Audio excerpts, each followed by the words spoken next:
Hey guys, and welcome back to Cultured Boys, a show where two guys just want to have a chat. And this time, he's back. The boys are back.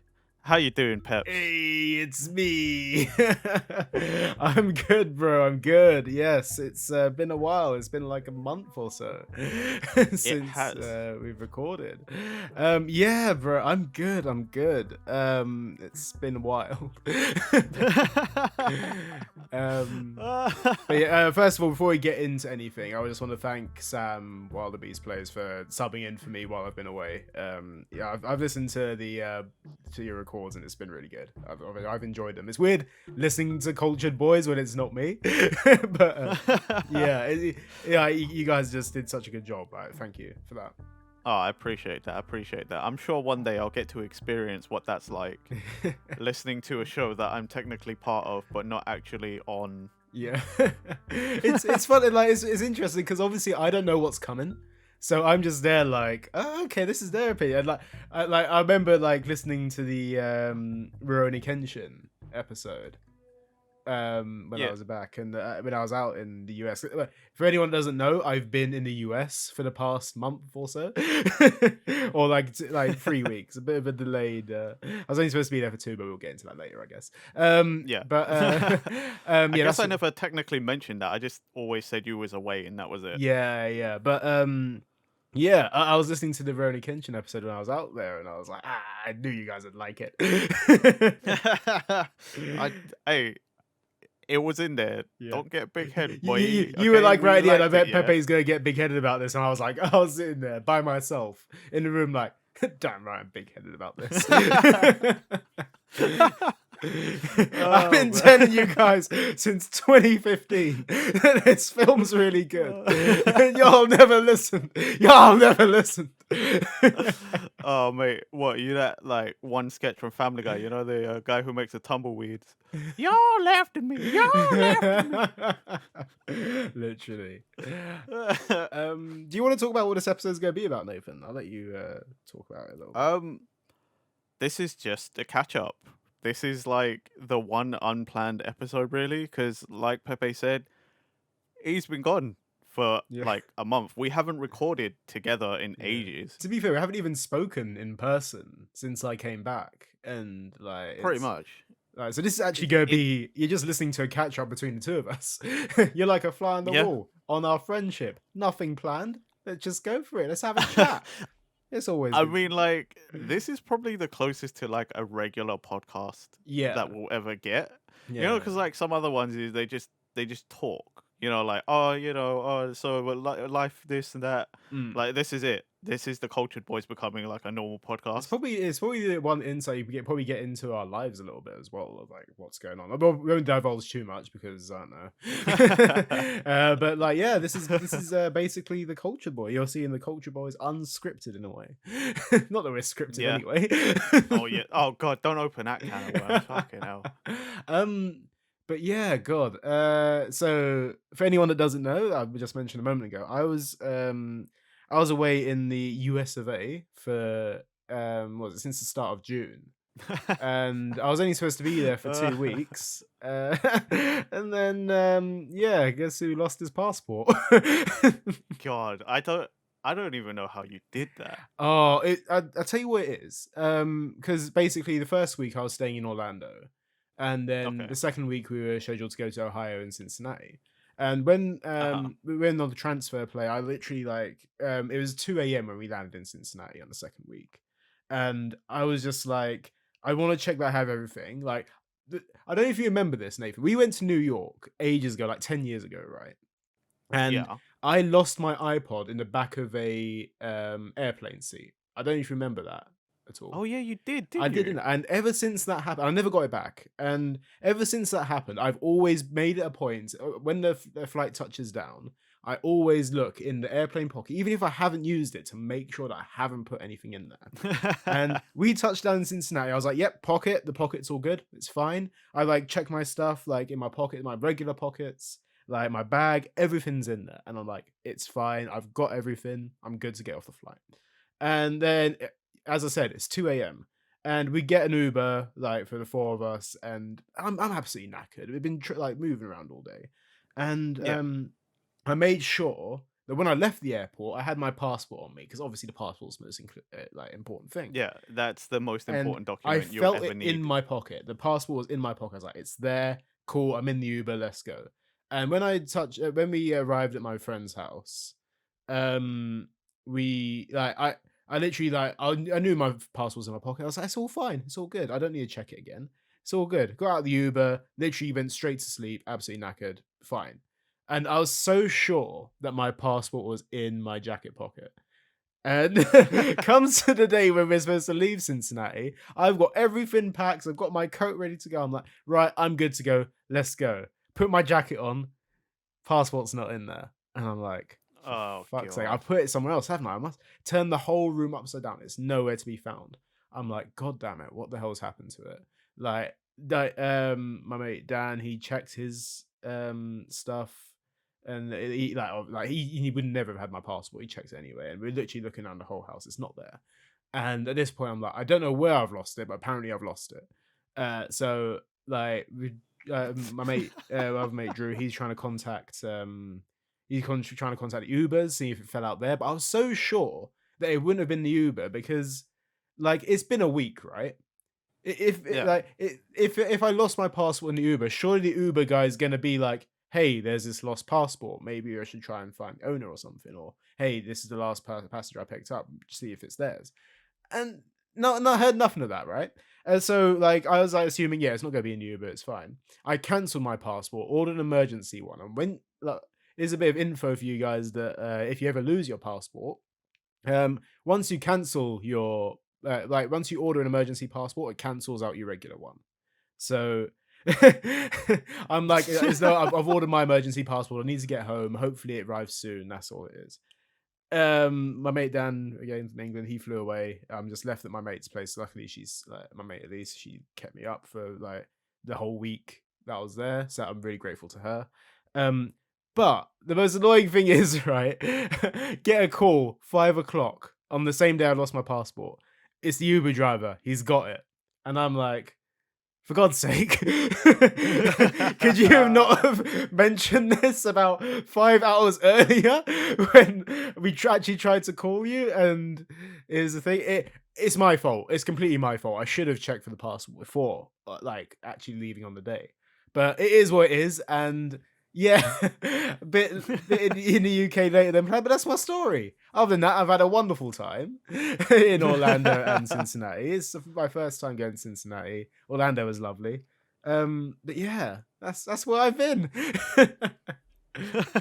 And whilst you were doing that, I was busy turning a 2-hour record session with Sam into 4 episodes instead of 3. Because I at the time of this recording, like the 4th one hasn't come out yet. But yeah, that'll be out soon, or it'll be out by the time this one comes out. So by the time you've heard this, it's already out. But yeah, I can watch it beforehand anyway, so I might just have a quick look. Yeah, on this. But yeah, it's that was an interesting one because I don't want to freak out Pepe, but I'm like messaging him separately, like, hey, are you good? Like, what's going on? Like, I'm only seeing this stuff through like Instagram, so I'm like, yeah, what is going on with you? And then obviously I don't want to be like that guy that's like, oh yeah, I know you're stuck in another country and you're like kind of just waiting and freaking out, but by the way, our show, like, yeah. So I'm just sort of like having conversations with Pepe on WhatsApp and then just sort of casually throwing in like, hey, do you think I should split the recording some more? Like, yeah. I was there like, bro, you gotta do what you gotta do at the moment. I'm trying to sort out. Well, to be fair, I was quite responsive. There wasn't much going on in that week that I was there because we literally had nothing planned. So it was like, okay, cool. I gotta. You gotta do what you gotta do. And if you gotta split into 4, it's split into 4 because it's only supposed to be 3, weren't it? Yeah, it was only supposed to be 3, and then I was like, should I split it? And then you was like, no, I should be back by then. It should be good. I really didn't think I'd be back by then. I really did think I was gonna be back. And then like the week carries on, and I'm like, he's he's not coming back yet. I'm not seeing anything yet. And I was like, look, I'm just gonna make the executive decision. But that just made more work for me because I'd already had the second and third part made. Yeah. I had to re-edit and re-record like outros and stuff for the second part so that because then at the end of the second part originally I was just like, yeah, and the next week's the last part, and now I'm like, oh shit, I can't let that go out like that if there's 4 parts now. Yeah. So I had to re-edit that. Luckily, I'd already done the last quote unquote part 3, and then I could just cut that again. But dude, that day I was like scrambling because I'm like, I got to get 3 videos ready because part 2 was like gonna come out in 2 days. And I had to redo and re-upload. And I was like, shit. No, you guys have done you've done a good job with it, man. Like you've done sick. So thank you for that. I appreciate that. Yeah, like I can understand my losing the passport probably did throw us a few spanners in the works, I'm sure.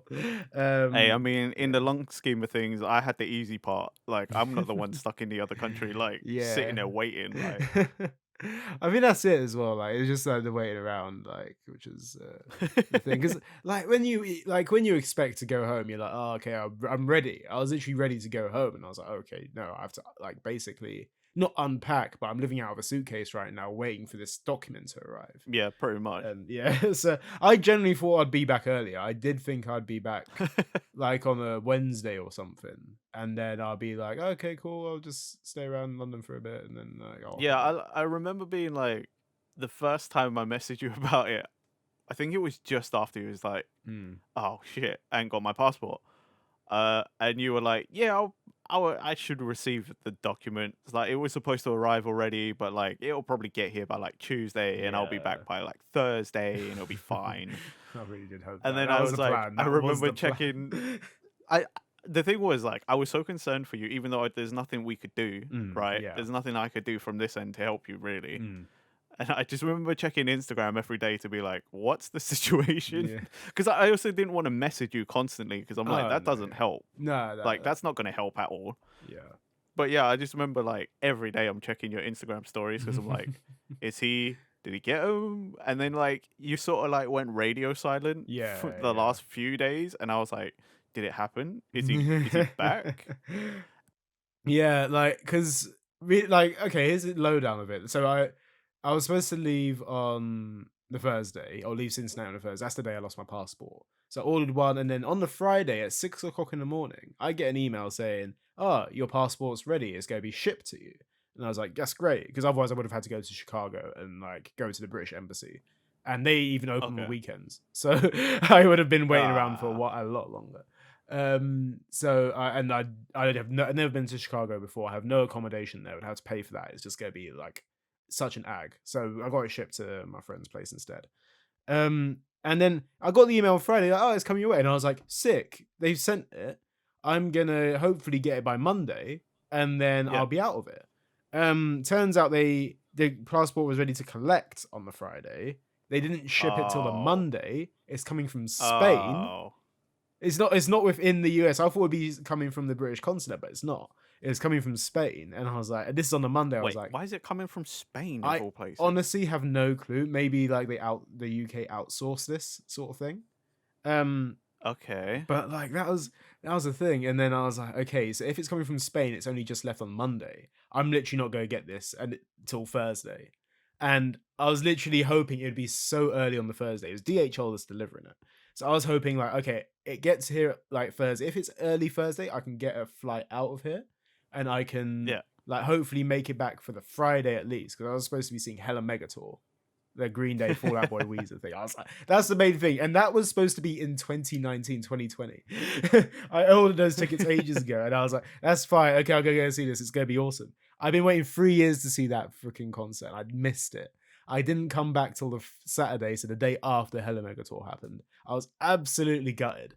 But in retrospect, I'm here now, and like, yeah, it's gutting that I missed that concert, but here I am back in the UK. At least you're back in the country, yeah. At least you're back. And it was a week. It was a week like that was extra. It could have been worse. It could have been so much worse. So oh yeah, it could have been like you could have been there just as a normal tourist that doesn't have any friends over there, and you'd be Oh, spending extra money. absolutely, yeah. Like that's the thing. I was so Like, grateful for my friends for like helping me out over there. It's I'm so grateful. But yeah, God, that's me. Like in fairness, I could talk about the things that I have done in Orlando. I went to Disney. That was cool. yeah, I saw that. I saw you went to oh, what's it? Galaxy's End. That looked cool. Galaxy's End. Oh, the Star Wars thing. Yeah, or Yes, yeah. Galaxy's Edge or whatever it's I had called. no clue it was actually called. I just called it Star Wars Land. Okay, yeah, like, but yeah, that's what it's called. Like, But you went to Star Wars Land. honestly, like, That looked cool. so we went to Hollywood Studios and we went to Animal Kingdom. Animal Kingdom was cool, but it was very hot, very very hot, and it was also Yeah, I can raining. imagine. And honestly, Oh, it is not the. It's like probably the worst combination. Like at least if it's hot, you can at least hydrate yourself, stay in some shade somewhere. yeah, but then it's raining, so then it becomes humid, and there's Yeah, nothing you it's can do against disgusting. that. Literally, like it's like you're sweating and also you're also wet, and it's like this is unbearable. And I'll talk about Animal Kingdom first because I think I really need to talk about the Star Wars stuff in a second. But Animal Kingdom, like it was cool. Like I haven't been Animal Kingdom in years and years and years.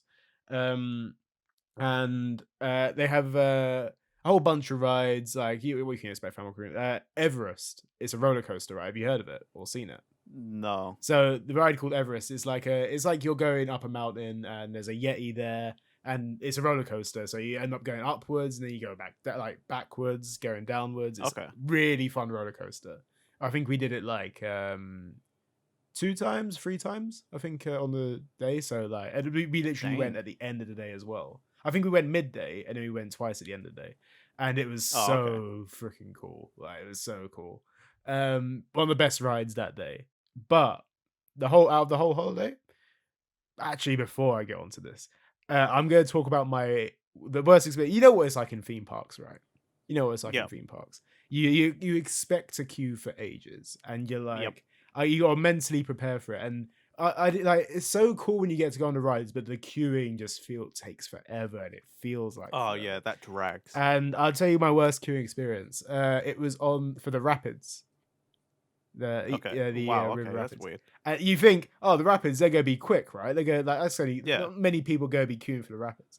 And we got there and we were standing around for probably an hour and 45 minutes for the rapids. An hour and 45 minutes for rapids? Yeah, honestly, it was peak. It was awful.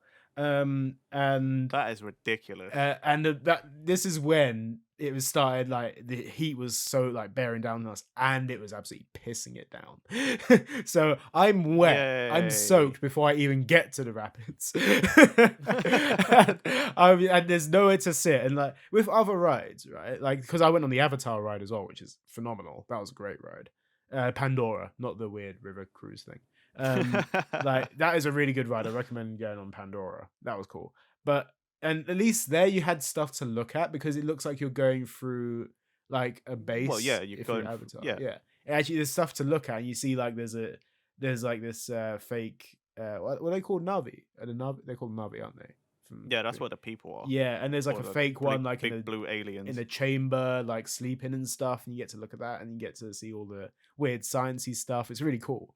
But the rapids have nothing. You're literally standing in this massive queue in a jungle, and it is the worst thing because there's nothing to look at. I was gonna say, what, you don't want to look at nature? You don't like nature, bro? When you're like standing around nature for 1 hour 45 minutes, moving very slowly, it's not good. It's not good, and it was the worst experience. And then get on the rapids, and like it's only 4 of us, but then we got grouped with a family, and like it's basically this freaking massive boat, and then I got tidal wave, bro. I got tidal wave. I got absolutely soaked from head to toe. And I was walking around. It was already soaked anyway. Oh, but it was worse at that point. It just like at least like it was bits and pieces in the queue. This was like literally like I should have worn trunks or something at this point, bro. Oh, it was awful. That was the worst experience of Animal Kingdom. But Everest and Pandora made up for that kind of stuff, I guess. Fair enough. But okay, yeah, Star Wars in Hollywood Studios. Incredible. Like honestly, all the rides that I went on Star Wars, right? There was Star Tours, there was the Millennium Falcon, and then there's the new one. I can't remember. Rise of the Resistance, I think it's called. Okay. But honestly, that last ride, there's no fast pass on the Resistance ride. But honestly, they can see why. Like, I waited around for probably about an hour 30 for that one, which is understandable because everyone was going for it. Like, literally everyone was going for it. And again, not as bad as the Rapids because you can actually look at stuff. You're walking through the Rebel base, basically. Okay. So like, it looks quite cool with that, and then we get to the ride, and honestly, it's such an immersive experience because I don't know if you want me to like talk about it. It's kind of spoilers for a ride a little bit. If you I mean, I don't know when I'll ever go. Yeah. If I'm honest, like that's the problem. Is like I don't see myself going to Disneyland anytime soon. Yeah. Or Disney World or whichever one it is. Oh, mate, honestly, like it's literally like an immersive experience because when the ride actually starts, right, you're greeted by Ray, and she's like, "Oh, you've got to escape. Like, you guys are civilians. Get on the escape pod. We'll guide you back to a safe location or something." And then the escape pod, like, you literally walk into it, and it starts doing all this like movement stuff. Like, it's like you're being transported somewhere. It gets taken over by the Resistance, and then literally you're escorted out, and then you walk into this massive room, and it's full of stormtroopers, and and it's got like Resistance guards. And it's literally like you're being escorted through, and like, oh, we're gonna like interrogate you and stuff, and they literally treat you like shit. They literally like move along, I guess rebel scum and stuff. Yeah, it makes sense for the Empire. Like, they would do that, and it is so like it is so freaking good. Yeah, is it a Resistance or is First Order? First Order, that's it. Yeah, the First Order or the Empire. Resistance are the ones that are the good guys. They're the good guys. It's the First Order. Sorry, I complicated that so much. The First Order. It's okay. Pepe's not really a Star Wars guy, so it's okay. I am a Star Wars guy. That's the worst bit about it. I was trying to give you an out there, bro. I have to admit my faults. The First Order. So yeah, the First Order get hold of your like escape pod. Then they lead you through and they treat you like, rebels, blah, blah, blah, blah, blah. And literally, it's so cool because they make you stand in line and they're talking shit to you the whole time. It's so funny. Like, it's not the bad way, not like slapping you about or anything. Let's put it that way. But then, like, the ride starts, and it is just like, bro, this is so cool. Like, you got in a little pod and it's moving around. You have to escape Kylo Ren and stuff, and it is so cool, man. Like, honestly, the best ride of the whole holiday, if I had to say. Oh, wow.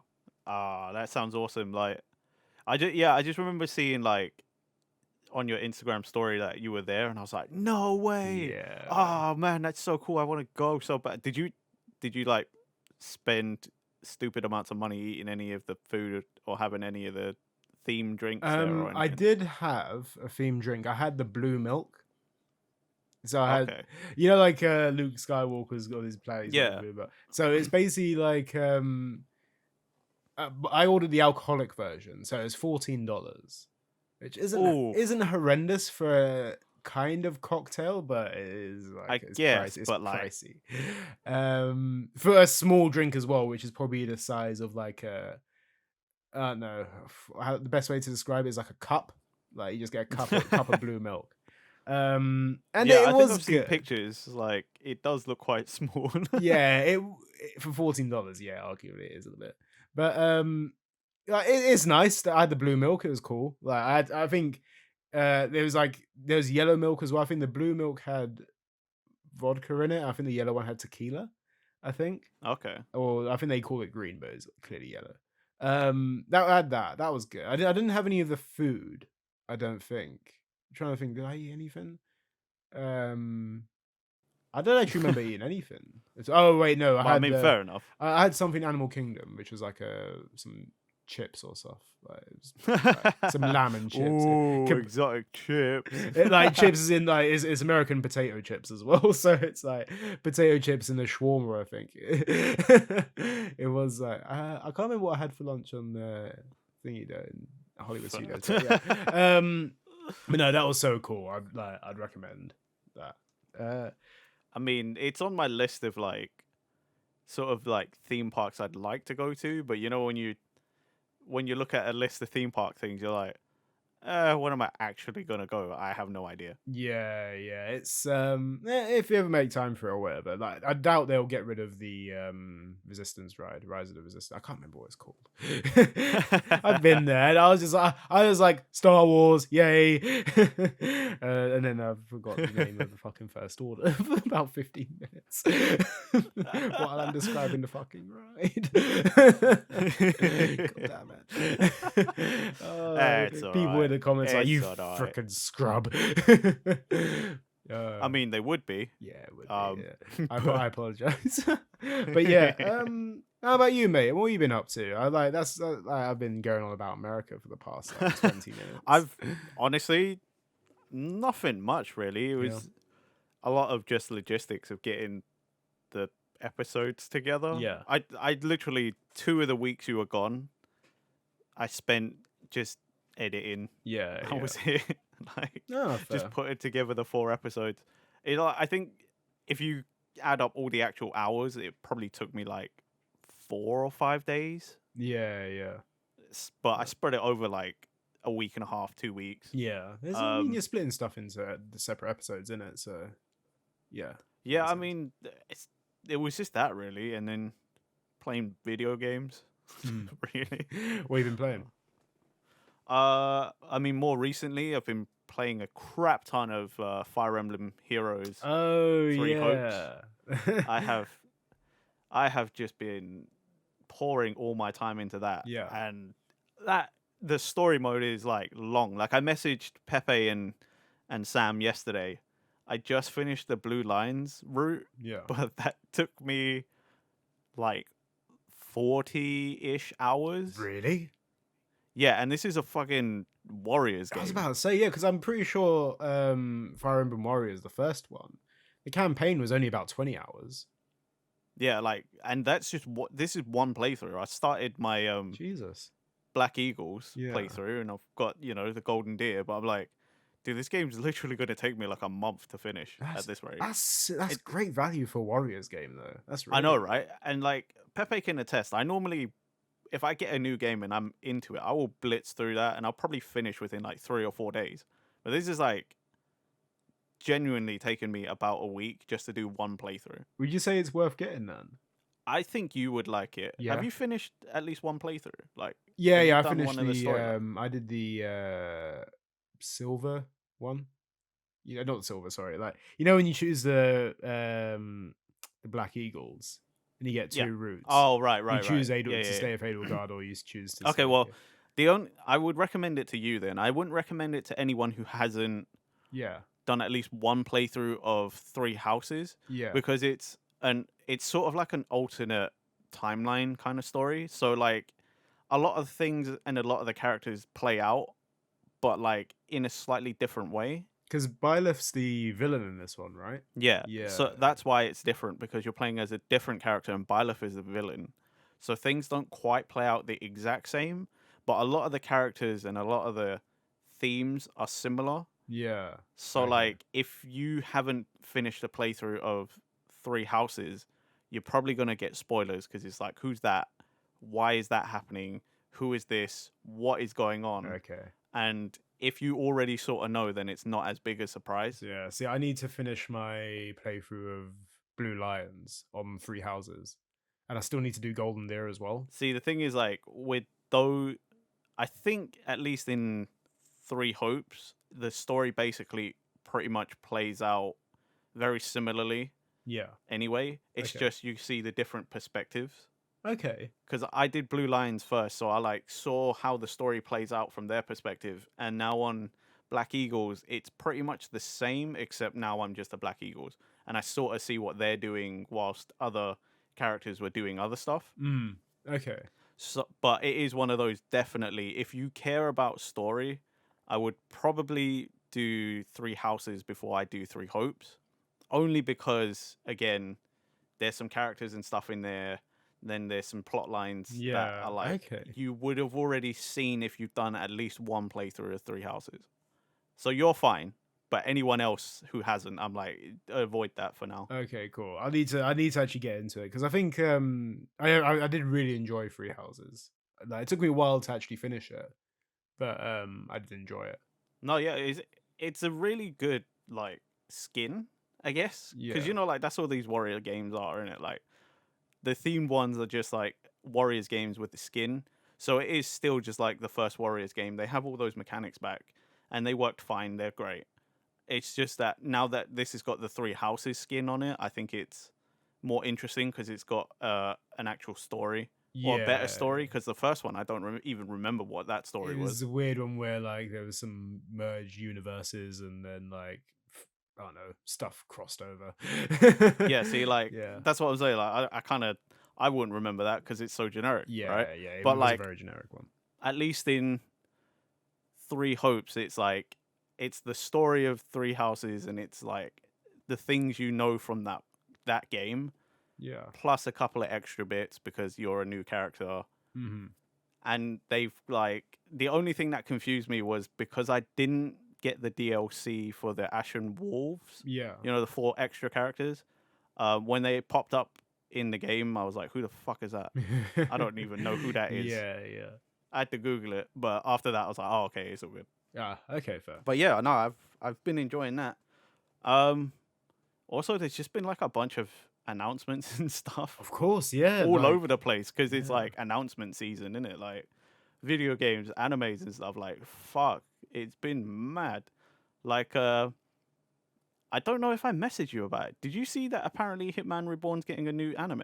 Well, I heard it rumored, but I don't know if it did or not because I heard that the rumors were. Was that not confirmed? Damn. That's the thing because I actually had a screenshot on my phone. I was gonna send to you, but I saw it was just a rumor, and I was like, "This like if anyone's gonna be on the same hype level as me, it's gonna be Nathan." And I didn't want to send you some rumored stuff, and then like I was like, "Okay, I'm holding out hope for it." But then I saw it got deconfirmed. It was just like some promo art for the Jump Festa, I think it is. I think it's Jump Festa. That's lame. Yeah. Because I was like, I did the same thing. I was gonna send it to you, but then I wanted confirmation, and I only saw like maybe 2 tweets about it, and I was like, well, that's not enough. Okay, well then, fuck that. That's disappointing. Yeah, Hunter x Hunter is starting again, but the most annoying thing about that announcement though is that a lot of outlets are reporting it like the anime's coming back, but the anime's not coming back. It's the manga that's starting up. Yeah, it's the manga, but that's also important in itself because because like I absolutely love that Hunter x Hunter's coming back. I absolutely love the series, but like it just frustrates me because everyone's expecting the anime now, and it's like, bro, you're building people's hopes up for like this. Right now, Hunter x Hunter is still in an arc, and it hasn't even finished yet from like where the anime left off. So you wouldn't be able to get a complete season of it, and it just ain't working. And they can go back to the 90s filler episodes, bro. No filler episodes of Hunter x Hunter. I don't even know what it's gonna be like. It'd be like it'd be awful. Go to Killua, go and get their driver's license. Oh my god, it wouldn't surprise me. That would actually be a thing. Oh man. Although I did aliens come down and challenge one of the like weakest people, and he pretends to be the hero of the universe, and then Goku flies off with his tractor. I mean, Gon takes his tractor. Jesus Christ. Okay. Oh man. That was an episode we watched for sure. I'll tell you what as well, off of that driving episode. I was really tempted to send this to you, but you know the Funko Pop figures? They've got driving license Goku and Piccolo out now. No, oh my god.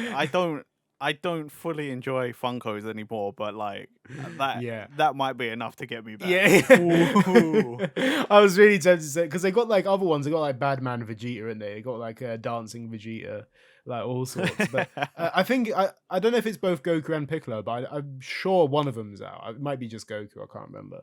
But but I need Piccolo in that fucking orange jumper and a backwards cap that says Goku on it. Yeah, man. Oh, mate. That is hilarious. More Dragon Ball news, I guess. Though, Dragon Ball Superhero is coming to the West in cinemas in August, I believe. Is August? Yeah, August. Why do I want to say like 19? Something like that. Like late August, or mid to late August. But Yeah, that's coming out. There's another trailer that came out, but it's got new. I'm trying not to reveal too much spoilers. I told you not to watch it because I personally Yes. think the trailer is full of spoilers. There's like I don't even want to say what's in it because I feel like it's gonna like tease it to you, and I'm like, Okay, well then we'll skip past it. But I'll tell you what, we'll just skip that. We'll do like an episode on it after we watch the movie, and then we can kind of go into it a bit more like that. Cool. We'll do that. I like that. Yeah, we'll do an episode. Although, once we've watched it. Did you see the this other news that came out whilst you were gone? Also anime movie related and related to the ones that came out just before this. One Punch Man live action in the works. Okay. Is it Japanese studios or is it like a Western No, studio? it's going to have the Fast and Furious director, Justin Lin, as the director for One Punch Man live action. Okay. Dude knows how to do action though. Like Fast and Furious has got dumb fun action, so I'm not super. If you're doing over the top superhero thing, I guess it does work. It's just we know how these kind of things gone down before.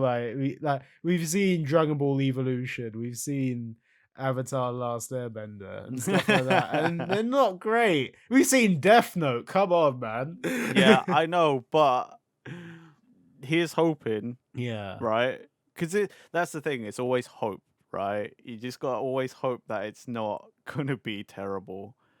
Especially because it's One Punch Man and it can be very simple. You don't have to go and overcomplicate and make it weird and futuristic and like cyberpunk because it's just normal, bald, weird looking guy living in Japan, right? And he happens to just be stupid strong. So you don't have to overcomplicate it. It can be done. Yeah, if it's any of the movie, like any adaptation, I think it's probably the easiest one to do because realistically, we have like superhero stuff. We have like a Marvel and DC movies out. Yeah, exactly. And you probably can follow suit with that, and it's probably one that you're right. It's the easiest thing to adapt. It's just you have to hope that they do. I imagine they just do the first arc, right, where it's gonna be him. You'd hope so, right? That they just pick a random point and are like, here you go, or I wouldn't mind if they just did original story as well, I reckon they'll go up to the original, the first like big villain at the time. I can't remember his name. Is it Zet? Like I want to say Zeno, but I don't think it is Zeno. I don't remember. There's that Cyclops guy, and he's like kind of like he destroys a lot of the heroes or whatever. Then Saitama just rocks up to his spaceship. Oh, him. Yeah, that's quite far in to go though. For like, I mean, it depends if you skip over. You're skipping over the Sea King. You're skipping over that laboratory that had the big old like Hercules beetle, stag beetle guy. You're skipping quite a few like the smaller. Yeah, it's true. It depends on how they do it, I guess. And I mean, like, I only say that because, like, let's say it was going to be an average, like, roughly 2-hour film. Yeah.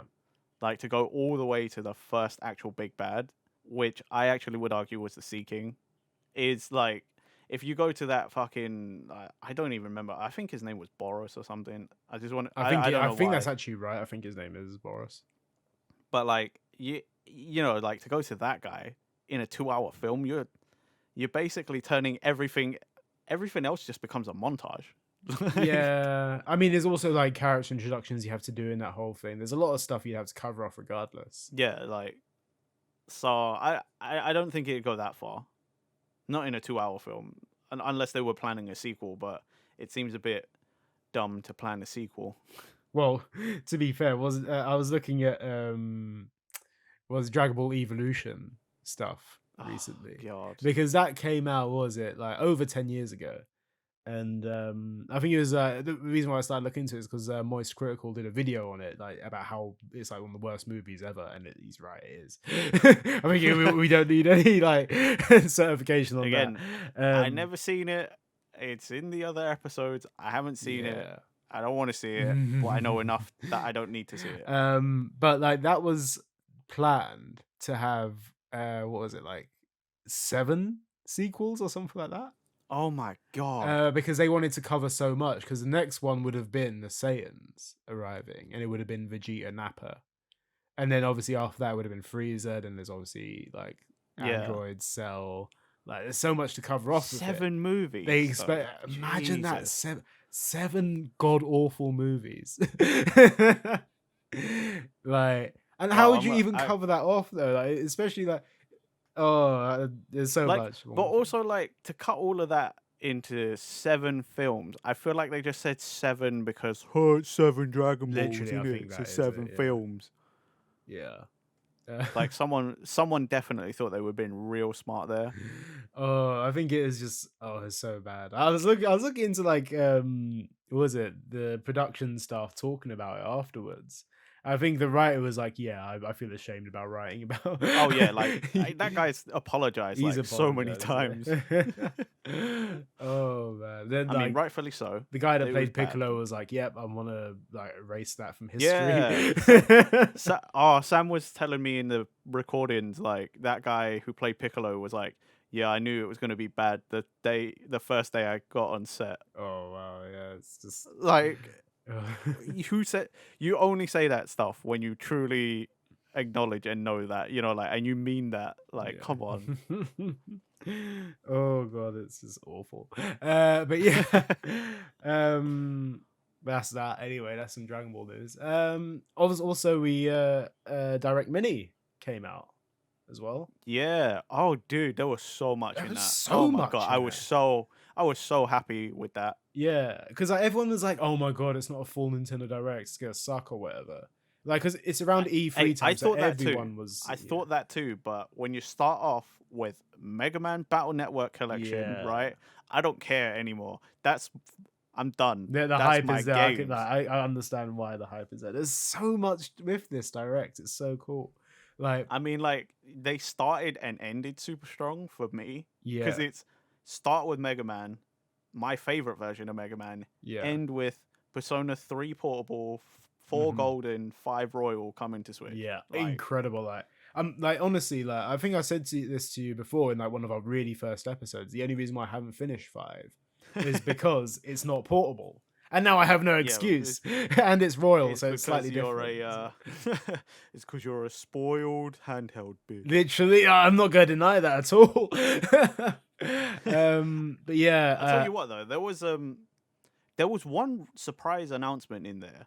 I don't know if other people caught onto it, but did you happen? It was like near the end when they were doing that quick like montage of little games, right? I think I know which one did you see a thing called Captain Velvet Meteor: The Jump Plus Dimension? Yes, I had. This is what I was going to say. I couldn't actually remember what the name was for it because I know it was the Jump Plus Dimension thing.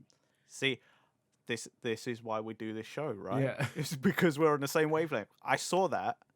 I wasn't paying attention at the time. And then all of a sudden I saw that thing from Kaiju number 8. Yeah. And like Lloyd Forger from Spy Family's in it as well. Yeah, and I was like, wait a second. What did I just see there? So I had to pause and go back. I need to look at this game. I need more info on this game because... Like, I know, right? I think I literally all I've seen from it is the Direct, and I think I saw an article on it. But I actually want to be like, hold on, I need to know more about this. Yeah, well, because like I was confused also because I had a quick glance again, like whilst I was watching, I saw Shueisha and I was like, oh, okay, what else? That's weird. Shueisha. And then that came up. So now I'm interested because, well, what is it? Yeah, literally, what is it? I need to look into it a bit more. But yeah, like I'm hyped for it. I know, right? Like, if Shueisha's gonna be doing more stuff like that, because I swear I saw like earlier in the year they were like, yeah, we've opened a game studio. Really? So, so that's like one of their first games then? Probably. That's like sick. It was either this year or last year or something. Like it feels like fairly recently, but I do remember seeing they like Shueisha opened their own like game development studio. That's really cool. Okay, hopefully, fingers crossed, there's some good stuff that comes out of that. More jump crossovers, right? Your boy loves them jump crossovers.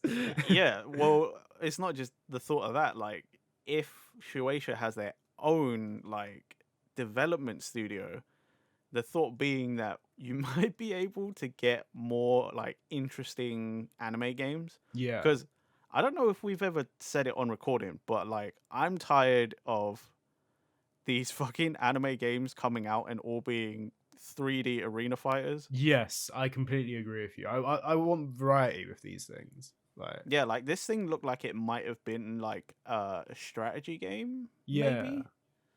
Sort of like, I don't know. The only thing I could probably say is, to me, it looked like it might be kind of like a Project Cross Zone kind of thing. Love that.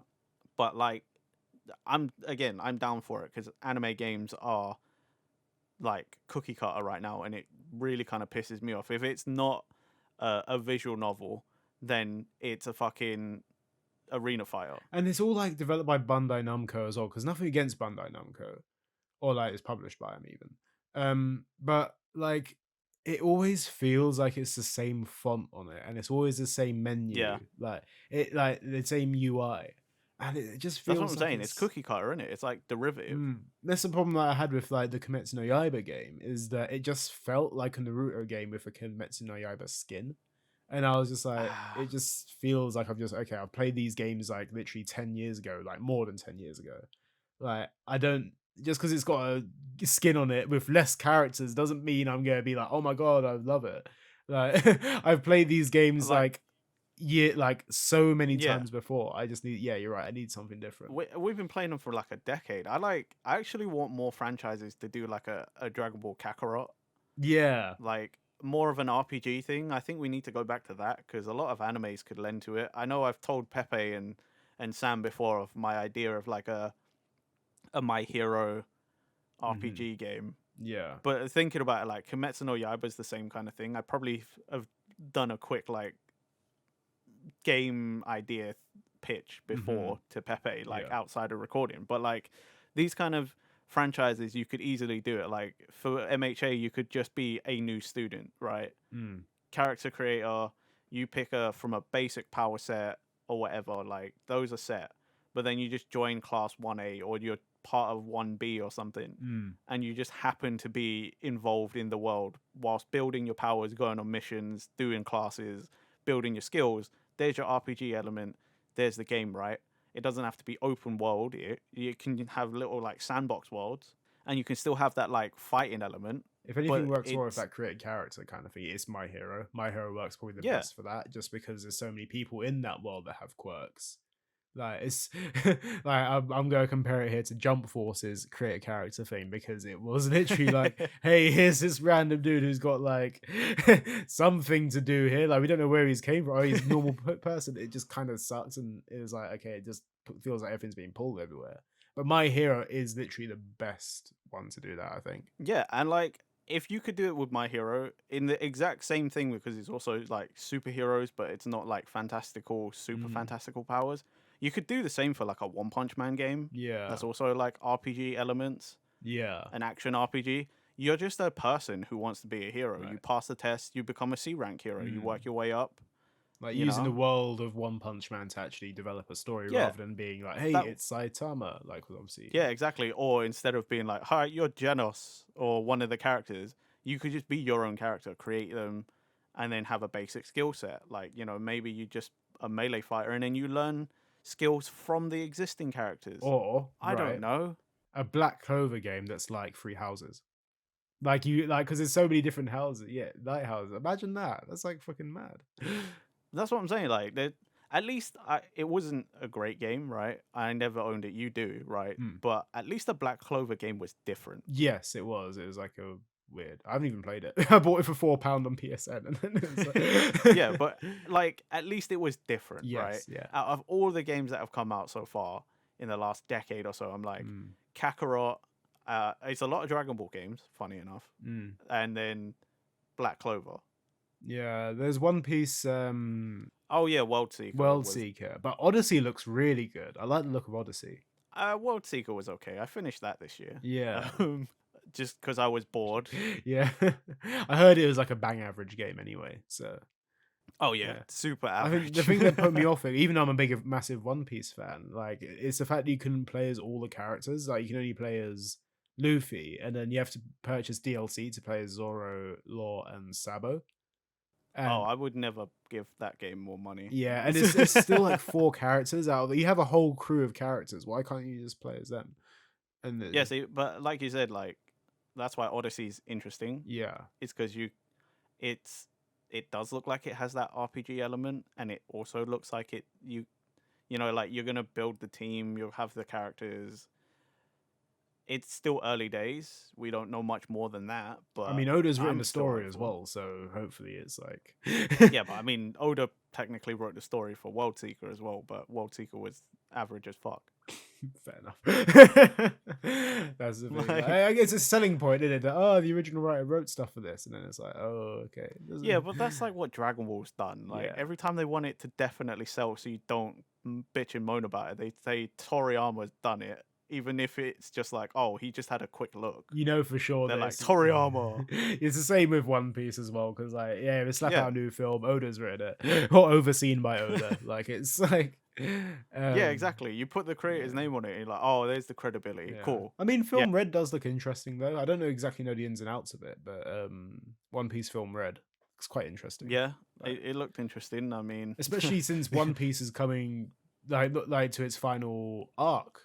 By the looks of it, I know, innit? Or the final saga, even. Well, saga. Yeah, I guess you could say saga because it could be a bunch of arcs. But yeah, it's mad that he was like, yeah, I'm taking a month break so I can plan it all out and like get it started. Bro, and they've left on a good cliffhanger as well, because obviously we just been introduced to the new my admiral boy is one of the emperors.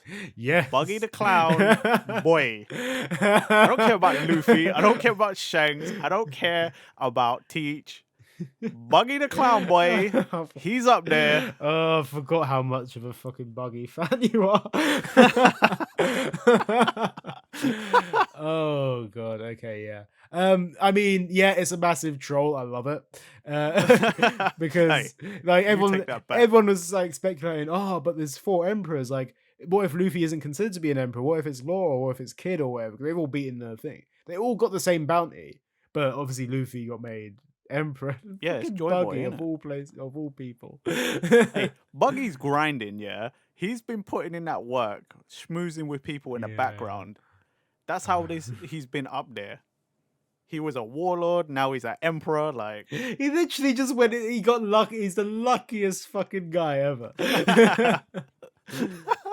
That's what makes him so good. I like to think that the treasure that Luffy gave him in Impel Down has just been like just giving him luck ever since he's like gone something. Because like that is it. Like, he's got like Komatsu's food luck going on. This is what this is. Yes, that's even better. Oh my god, it's like combining 2 of the worst characters. Buggy and Komatsu. Fucking hell. Oh man. But yeah, like, it's so cool. I'm really looking forward to see what arcs like One Piece comes up with next, and what the story is like. Because honestly, I actually haven't been catching up with manga again. I've slipped off it again. Probably because I was in like the US. I'm a week behind. Yeah, I mean, that also makes sense. You were on holiday. Like, no one expects you to be like, oh, I don't want to do that cool thing in an unexplored place to me. I'm going to sit here and read manga. Yeah, I kept up to date with One Piece. One Piece is the only one I've kept up to date with. I mean, that makes sense. Yeah. Your favorite series. Yeah. Hey, but Yamato finally joined. That was another thing that no one was sure about. Luffy hasn't confirmed it yet. This is the one. He hasn't confirmed it, but like, come on, let's face it. Everyone's kind of saying it. Yeah. Yamato's like a Luffy type. Just because Luffy hasn't said yes doesn't mean she's not going to stow away. What's their role though? What is their role? Like, I don't know. Yeah, that's it. That's the thing. Like, because I mean, Jinbei's role was kind of just thrown at helmsman. Like, where the fuck does a helmsman come from? Well, I mean, I don't know. Yamato's just a muscle, isn't it? Like, I don't fucking know. Yeah, there's always roles on the crew. They can't just throw in random people. Nah, I don't care. I know. I kind of feel like there's going to be a twist somewhere. I feel like, I don't know, like that Yamato might end up staying behind and helping Momo. I think.